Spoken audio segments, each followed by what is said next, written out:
Salve, salve, rapaziada. Bem-vindo de volta a mais um vídeo pro canal Sargento Americano. E hoje é um vídeo de qualidade extrema, de valor inimaginável. Estamos aqui com o Justin, que vocês não conhecem. Para vocês que não conhecem o Justin, a gente já fez um podcast no canal. Volta atrás alguns vídeos aí. E hoje nós estamos aqui na montanha dos Appalachians, no meio da neve. Eu vinha pensando comigo sobre isso, como sobreviver na neve. E hoje nós estamos aqui com um especialista. Ele vai traduzir, ele vai falar inglês. Ativa o tradutor aí e presta só atenção quem que tá aqui comigo, o que ele fez e o que ele é. Justin, thanks again for being back to the channel, my brother. Man. Thanks for having me back on this. Let me put this on you. Good on here. I'm gonna open that up. Just a little bit. Now you're all set. All right. Introduce yourself. Great. All right. Hey, Justin Bacal. So I'm now 6 months retired out of the Army, 20 years active, a couple in the reserve.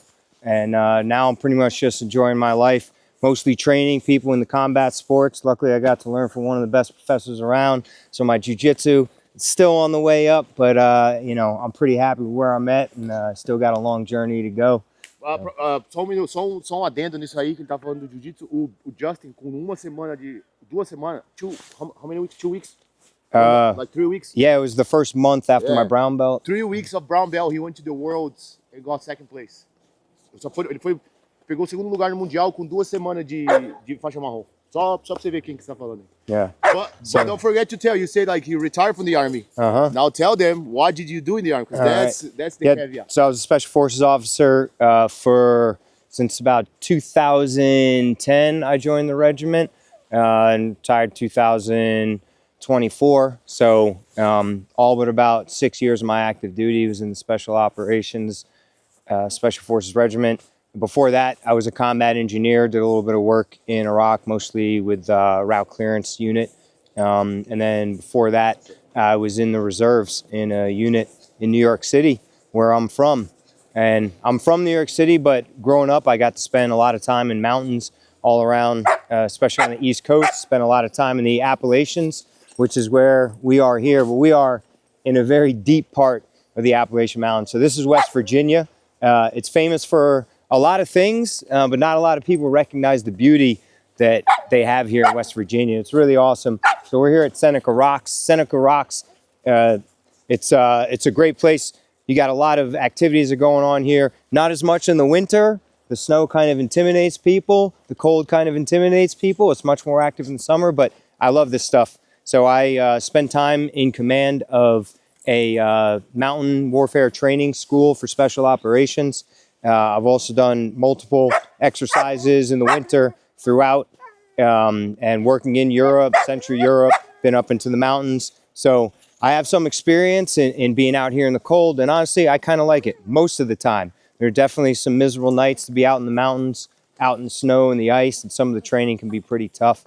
But overall, I feel like I kind of belong much more than I do in you know, the Amazon or in some hot jungle somewhere. It's not exactly my flavor.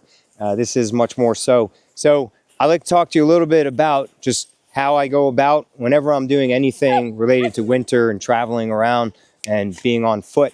So the number one thing is footwear. Almost always, right? Anytime you're in some environment that's a little bit hazardous, your footwear is key. Because at the end of the day, if you don't have your feet and you don't have your way of moving around, then what are you going to do? You're just stuck. Yep. So I usually go with something Gore-Tex when I'm moving through the snow. You want to have something a little bit high. These are Solomons. I like Solomons personally because they fit my foot pretty well. Some of them have pretty good arch support if you have a higher arch, but Solomon has all type. And they're a little expensive, but not as expensive as some of the other things out there. You find that most of what I use for gear is kind of middle of the road. Definitely not the cheapest stuff out there, but I definitely don't go for the most expensive. I'm just a humble government employee, you know, now on a retirement pension. So footwear, very important. The Gore-Tex is important for a couple reasons. One, it provides you a level of water protection, right? Not necessarily waterproofing, because Gore-Tex is a semi-permeable membrane. If you think back to biology classes with some of the smaller biological life out there, means that something can go one way and not the other. right? So it doesn't allow the moisture to come into the shoe, but if you have moisture built up inside your shoe, it can work it outwards, right? And that's the same with the jackets, and there's a lot of advantages to that.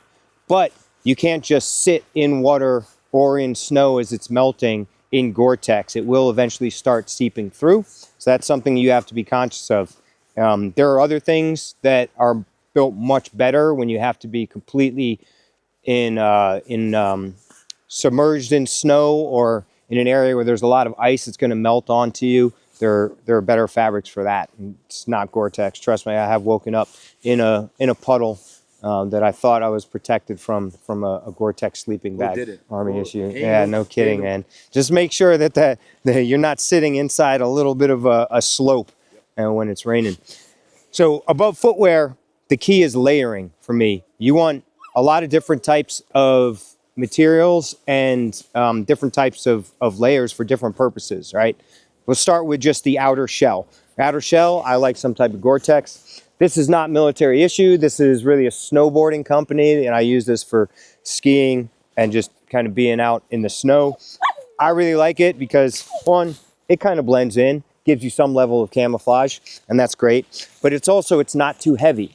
When you go to a lot of ski shops, you're gonna see some things that are really heavy, and they're much more expensive. This one you get a lot cheaper, and it's got your Gore-Tex with a little bit of insulation, and that allows you to do all your layering by choice.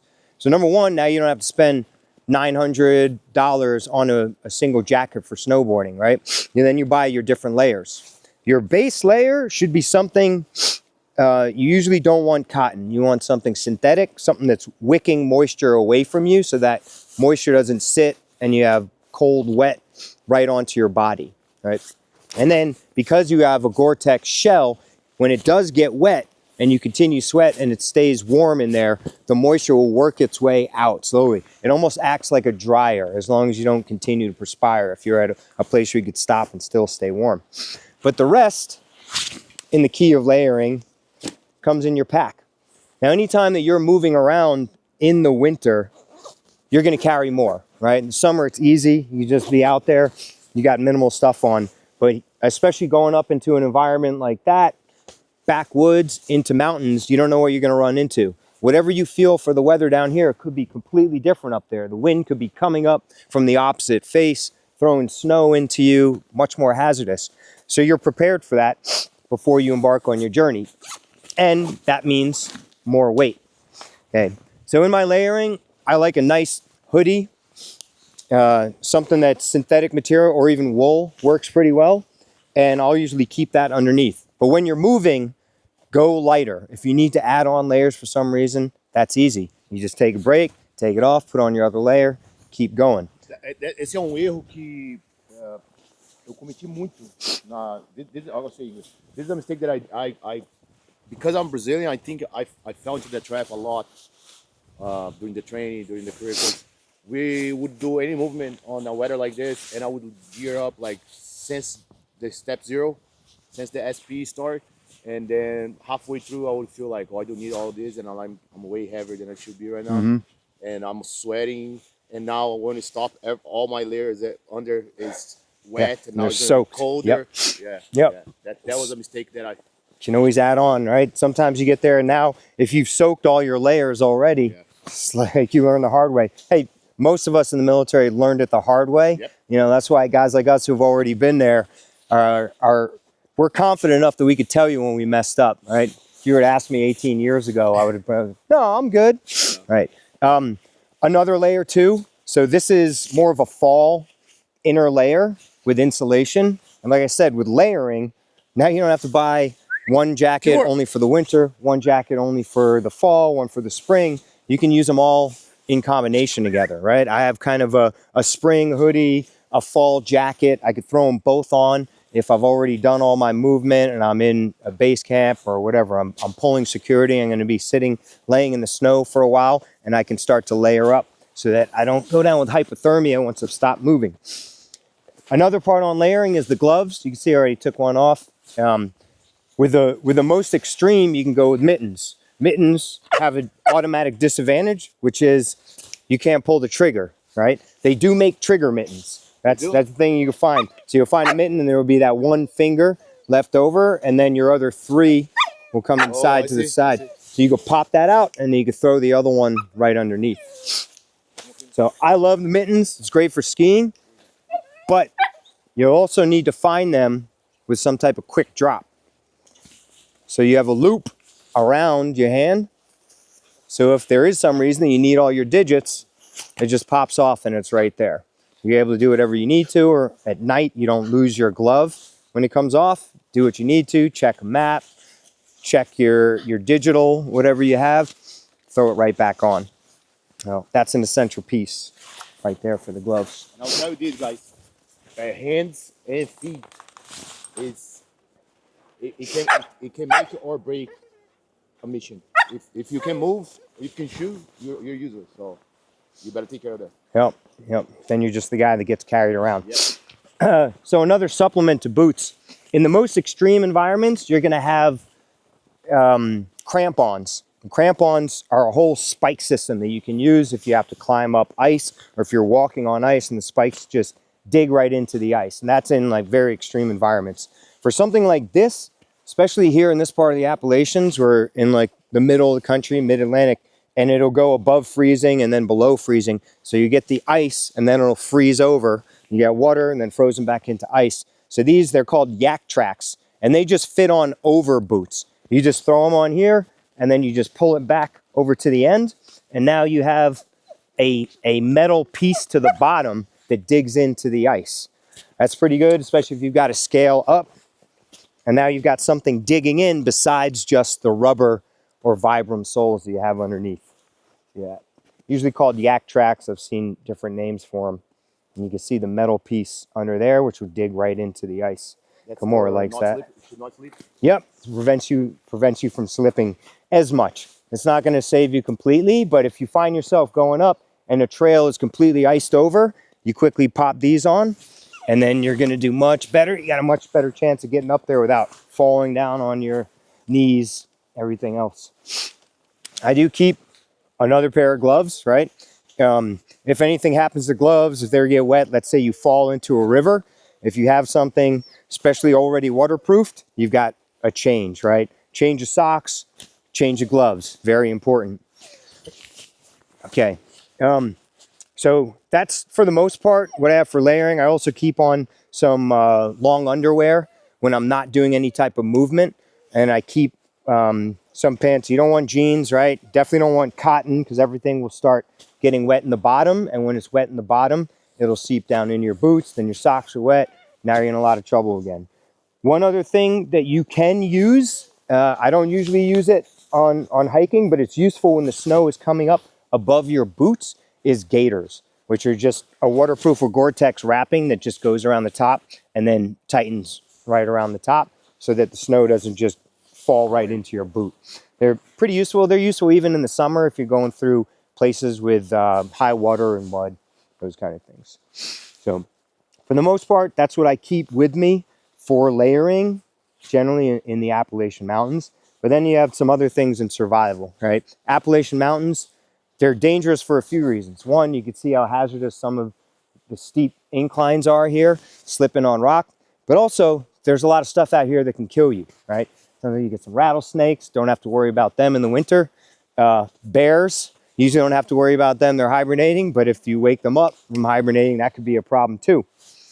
Believe it or not, people who carry guns into the woods, who use them to defend themselves against bears, they're not all often that successful. That's a good thing to say, because I heard of that too. Do you really think good shot placement on the head of a bear will make him? So it depends on what kind of ammunition you have and what kind of weapon, right? I do believe, and this is mostly from talking to people who grew up where bears are just a part of life, not just here, but guys in Wyoming and everything, that if you're not talking at least something like a 357 Magnum, you're just going to piss them off. So they say. Would piss them off. So they say, right? I'm of the belief that the noise alone should be good, right? And it could be good enough, but it depends. If they're defending their cub, you know, Leonardo DiCaprio scene in is it The Revenant? You know, that might be a very angry mama who's coming at you. What is proven to be more effective than firearms statistically, right, Again, I can't vouch for this. I've never had to defend myself against a bear in any way, but bear spray. So 2 things that are good about this. One, you can even go on YouTube and see people defending themselves against bears, or park rangers, and they just take this out and spray it. I'm not going to spray it here to go over the dogs and me, right? Always check the winds, but I recommend once you get bear spray to go out somewhere where, like this, where there's nobody around, check the wind, and then make sure that you've got spraying away from you with the wind not blowing to your face, all right? Away from the wind, and test it so you have confidence in it, that you know you'll be able to send it out there when you need to. The other thing about this that makes it more effective is you don't really have to aim. Bear spray, you just spray it and start covering the area, right? Whereas with a gun, all of a sudden, you've got to be an expert marksman again. I'm confident, you know, with my own firearm skills that I could hit a bear that's really pissed off and coming at me, but that's, you know, I don't know how many hundreds of thousands of rounds of training that I've gone through. That's it. Yep. That's it. So, water, of course, very important, right? Warmth and water, some of the key things. Now you look around and you're like, all right, there's snow everywhere, right? I could just melt it and then I've got water. And that is kind of true, but it's still risky to just drink snow melt water on your own, right? You should be purifying it in some way. So there's a couple of ways, not with the snow, but just in the stream like we have right there, you can use one of these water purification pumps. And you put one end into the river and you place we can demonstrate this too with the rest of the equipment. And then you just pump it and it pumps through a filter to fill up your water, right? That's for going quickly. Those little pans, like it's like a tube. Have you seen one of the boom? I have a couple. And you just leave it in and it does it itself? You pull it out and then as the water comes down, it purifies. Do you think those? Yeah, it's the same concept of this, so yes, I think so. But it's not as effective as boiling, okay? The boiling part, you can take snow just about anywhere and boil it, and you should be okay. Don't choose the yellow snow, all right? But what you get is one of these camp stoves here, and you set up your canteen on top. And I don't have the fuel for it, but this stabilizes underneath it, and there's a fuel pack underneath, and that fuel pack just sits on it, and you light this. It's butane, and you just put the snow in here, let it melt, and there you go. When it melts, and then get to a boil so it's safe, and then you're good. So I do a demonstration for you, but I don't keep the fuel around with me much these days, and also it gets a little expensive, and now the Army isn't buying me all my stuff. And not even that. Those are the things you would not shoot. You should not. That's inflammable. You should not keep that in your bag. Yeah, you shouldn't be keeping it. Or if you live in an apartment around New York City, it's not something you need in your apartment. Yeah. I'm pretty sure you can't drive through the Lincoln Tunnel with it. You know. So I tell people this all the time. Like in Brazil, you had some everyday carry guys that say like, and they do their EDC and they carry so much shit. Everyday carry. Oh, every EDC, yeah. And they say like, I carry some 550 cord, and I'm like, bro, you live in a fucking city. What you gonna do with the 550 cord? Are you gonna hang your clothes on them? That's it. You know? So out here, 550 cord is a great thing. Here it is. Here it is. Yeah. But not in the city. One other layering thing is snow pants. All right, I just use them for skiing and stuff these days, but they're a good second layer when you need to stop somewhere. Okay, on that lighter, on the butane, right? So here's a little trick that we teach. Sometimes lighters don't really work properly when they've been out in the cold, or if they get wet. So we like to put it onto some type of necklace, right? I don't wear dog tags every day, especially now I'm a civilian, right? But you tape your lighter on so it stays warm by your body, and then you don't have any problem. Boom, right there. You got the flame, you light it up, get all the snow in, melts down, you're good to go. Also just starting fire in general here, right? And we'll get into that stuff later. Like when you look around, how the hell do I start a fire here? everything's wet and covered in snow. Yeah, it's not easy, but there's some methods that we can go through and maybe sit by the fire and tell some stories. Cool. So for the most part, that's what I carry, and also a ton of water. And then the great and delicious camp meals, right? So this is dehydrated. You've got all the snow you need to be able to melt down and add water into it, as long as you have the fuel. And then you throw these meals in. This is a nice, delicious Colorado omelet. These do generally last a while. Oh, that's a great question. Probably not enough for when you're doing all this movement. This one is just a breakfast, 240 calorie per serving. It's 2 servings. So yeah, about 500. Yep. And then you have some of the bigger meals here, right? Mountain House meals. Also a breakfast here. I don't know why I kept all the breakfasts. They generally last for a while.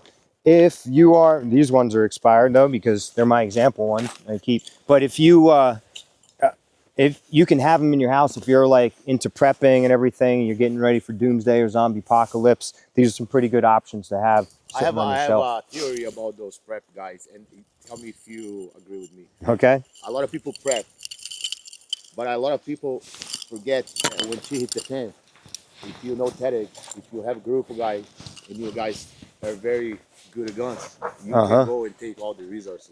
That's true. That's important, right? Yeah, I think the most important thing if you're a prepper is making sure you got a solid crew that you trust, right? There's those ride or die people that are going to be like, yep, oh, we got an issue? We got an issue? No problem. Whose car are we taking? Yeah. Right? That's what you need, first and foremost. That's why I tell people, like, okay, if she hits the fan, I call like 6 or 7 guys, and I promise you, we can overturn a government. We could get some resource for us. I would just say, you know, if you're a prep guy, don't advertise it. Just keep that to yourself, man. People are going to be Googling preppers in your area. You might be on Google Maps for all we know.